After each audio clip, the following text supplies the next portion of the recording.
দর্শক, আজকের ভিডিওতে আমি আপনাদেরকে হাইব্রিড সাইজের বিশাল সাইজের সব ফল এবং সবজি দেখাবো, যেগুলো দেখলে আপনি পুরোই অবাক হয়ে যাবেন আর ভাববেন এত বড় সাইজের ফল সবজি হতে পারে নাকি। এই জন্য পুরোপুরি আপনাকে ভিডিওটা দেখতে হবে। শুরুতে যে চিচিঙ্গাগুলো দেখছেন, এগুলো আমরা সবজি হিসেবে খাই, মানুষের চাইতেও কিন্তু সাইজে বড়। দেখতে পাচ্ছেন এটা একটা হাইব্রিড জাত।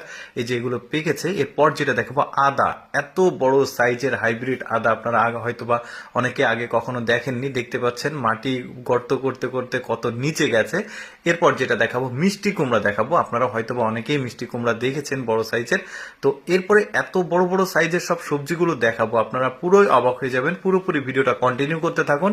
এই যে দেখতে পাচ্ছেন 480 কেজি, মানে একটাবার কল্পনা করুন, এই যে কাঁচাও খাওয়া যাচ্ছে। এরপরে মূলা দেখাই, এত বড় সাইজের মূলা হয়তোবা অনেকেই দেখেনি, মানে মূলাগুলো তুলতে নিয়ে যেতে হিমশিম খাচ্ছে, এত বড় সাইজের মূলা। এই যে দেখতে পাচ্ছেন একজন লোক তো এটা ঘাড়ে করে নিয়ে যাচ্ছে, মানে